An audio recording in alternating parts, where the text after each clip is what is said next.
আমি ডাক্তার হামিদ, বাংলাদেশ জাতীয় ফুটবল দলের সাবেক অধিনায়ক। আপনারা জানেন যে আমার মেয়ে আমাদের ছেড়ে চলে গেছেন, কারিনা কায়সার। গতকাল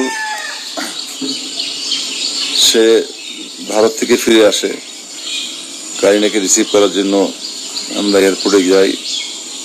সেখান থেকে প্রথম যে জানাজা অনুষ্ঠিত হয়, আমরা যেখানে থাকতাম, যেখানে কারিনা জন্ম হয়েছে, ডিউচেস বনানী মাঠে প্রথম জানাজা হয়। দ্বিতীয় জানাজা বনানী দরবার শরীফ মসজিদে। তৃতীয় জানাজা শহীদ মিনারে। এবং সর্বশেষ জানাজা হয় এই যে এখানে দেখতে পাচ্ছেন, এই জায়গাটায়, এই যে মাঠটার মধ্যে সর্বশেষ জানাজা হয় এখানে। তারপরে তাকে দাফন করা হয়। চিরনিদ্রায়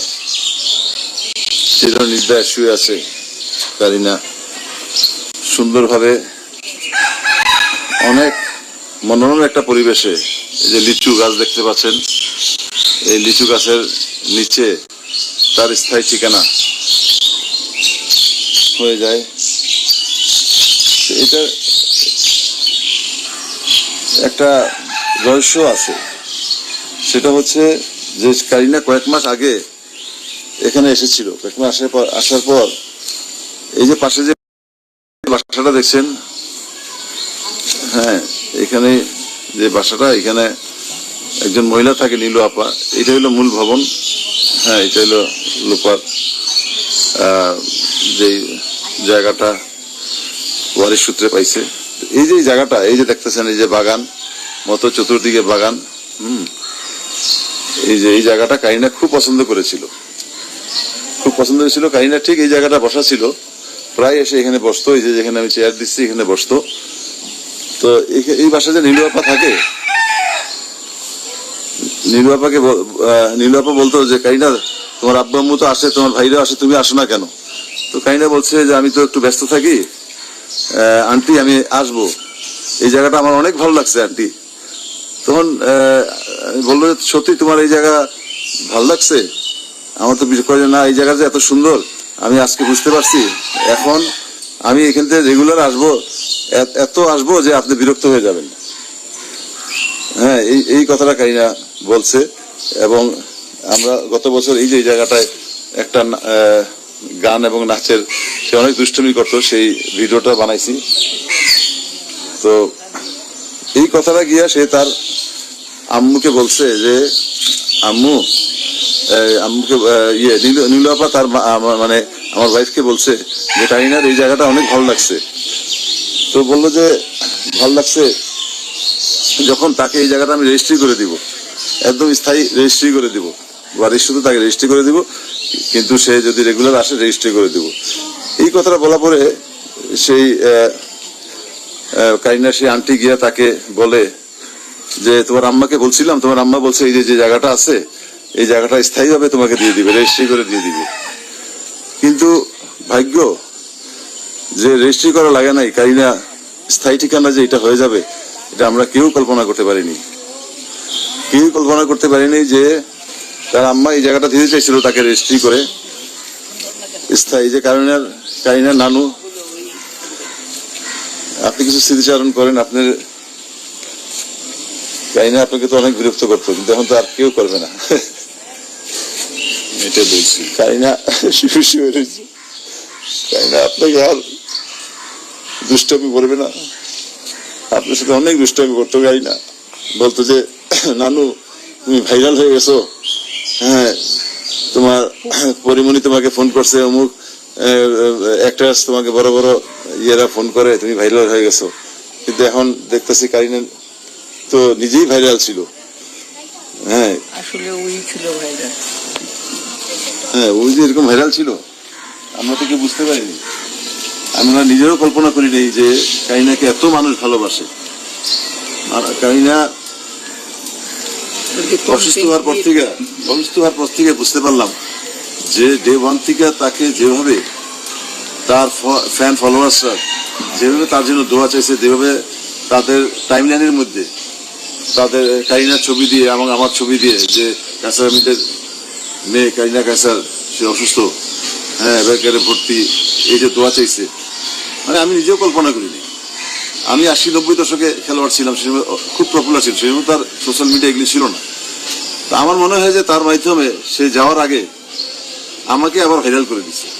এখন আমি রাস্তাঘাটে হাঁটলেই আমাকে এই যে কদিন সে অসুস্থ ছিল প্রত্যেকটা জায়গায় মানুষ আমাকে ধরে জিজ্ঞেস করতো কাইনার অবস্থা কি, কাইনার রিকভারি কতটুকু করছে। আমি কোথাও মানে সবচেয়ে আশ্চর্য যে দোকান পাট যে কোনো জায়গায় যেতাম, অফিস আদালত, সবাই একদম হ্যাঁ কাইনার অবস্থা কি, কাইনার অবস্থা কি। আজকে কাইনা হঠাৎ করে মাত্র 10 দিনের মাথায় চিকিৎসা, সে আমাদের ছেড়ে চলে গেছে। অনেক কষ্ট করে তাকে পাঠানো হয়েছিল ভারতে, কিন্তু সেখানে মাত্র 4 দিনের মাথায় আমি বুঝতে পারলাম না এরকম ডেটোরেট করলো যে সত্যি এইখান থেকেই ও শ্বাস প্রায় শুধু যখন নিয়ে গেছে তখনই তো শ্বাস নাই। না না, এখান থেকে যখন নিয়ে যায় তখন সে অলরেডি 50% প্লাস ফিট না হইলে একটা পেশেন্টকে কোনো সময় এয়ার অ্যাম্বুলেন্সে নেয় না, এয়ার অ্যাম্বুলেন্সে নেয় না, না এয়ার অ্যাম্বুলেন্সে নিবে না। কারণ এয়ার অ্যাম্বুলেন্সের ডাক্তার যখন গিয়ে দেখছে তার বিপি ঠিক আছিল, প্রথমে এসে দেখছে বিপি ঠিক নাই, তার কিছু কিছু সমস্যা আছে, সেগুলি কিন্তু সে নিজের ট্রিটমেন্টে সে ভালো করছে, যে কারণে ফ্লাইট ডিলে হয়েছে। তার যাওয়ার কথা ছিল 5টার সময়, সে ফ্লাইট এয়ার অ্যাম্বুলেন্স গেছে হলো রাত্রে 11টায়। তো ওই এয়ারপোর্টেই ছিল, হ্যাঁ না, ডাক্তার আইসিইউতে তাকে ঠিক করছে, তার বিপি লো ছিল, বিপি বাড়াইছে, তারপর লোক তার কিডনি ঠিক আছে, তার হার্টবিট ঠিক করছে, তার সমস্ত কিছু বডি যখন ফিট হয়েছে। কারণ একটা ফ্লাইটে ওঠার আগে এটা তুমি ওই হাসপাতাল এবারকে হাসপাতালে তার এগুলি কম ছিল, এগুলি ইন্ডিয়ান ডাক্তাররা এসে এগুলি তাকে ঠিক করছে। তাকে 50% প্লাস যদি ফিটনেস না থাকে বডির, সে তার এয়ারক্রাফটে নিবে না। কারণ একটা রোগী যদি এয়ারক্রাফটে যদি কোনো অ্যাক্সিডেন্ট হয়, কোনো রোগী মারা যায়, সে কোটি কোটি ডলার তার জরিমানা দিতে হবে, এটা তারা জানে, জরিমানা দিতে হবে। এই জন্য সে একটা ডাক্তার সে কাইনাকে ফিট করে এই অবস্থায় সে নিয়ে গেছে। কিন্তু আফসোস যে একটা ওয়ার্ল্ডের টপ একটা হসপিটালে নেওয়ার পরেও সে মাত্র 4 দিনের মাথায় সে যে চলে যাবে আমাদের ছেলে বুঝতে পারেনি। কাইনা চলে যাওয়ার পর এই যে এত শত শত মিডিয়ারা যেভাবে আমাদের সংবাদ প্রচার করেছেন, আমি তাদেরকে ধন্যবাদ জানাচ্ছি, তাদের প্রতি আমি কৃতজ্ঞ। যে কারিনাকে বেশিরভাগ সাংবাদিকই বলতো যে আমরা কারিনাকে চিনতাম পার্সোনালি, সে খুব হাসি মেয়ে ছিল, খুব ভালো ছিল। কারিনার কন্টেন্ট ক্রিয়েটর হিসাবে না, কন্টেন্ট ক্রিয়েটর তো অনেক আছে, পপুলার হয়েছে আমি মানলাম, কিন্তু শুধু অল্প সময়। আমার মনে হয় শুধু বেশি দিন না, কন্টেন্ট ক্রিয়েটর মনে হয় মানে খুব বেশি 5 বছর হবে বা 7 বছর এরকম। এই 5-7 বছরের মধ্যে এত দ্রুত তার যে এরকম ফ্যান ফলোয়ার্স যে হয়ে যাবে, এটা আমরা বুঝি নাই। সে অসুস্থ হওয়ার পর থেকে বুঝছি যে বাপরে বাপ, কারিনা এত পপুলার। তবে একটা গোষ্ঠী তার সম্পর্কে উল্টা সিধা লেখে, এখন নেগেটিভ পজিটিভ সব জায়গায় আছে, লেখে যে সে জুলাই যোদ্ধা ছিল বা সে কি গণভবন করেছে। আসলে আমরা কোনো গণভবনে আমরা তো মানে সে তো কোনো পলিটিক্স করতো না, তারা মাও কোনো পলিটিক্স করে। আমরা আমরা গণভবনে যাওয়ার তো প্রশ্নই ওঠে না। ওখানে লক্ষ লক্ষ মানুষ যেখানে, ওখানে আমরা গাড়ি নিয়ে কোথা থেকে যাবো, কোনো গাড়ি চলার কোনো অবকাশই ছিল না।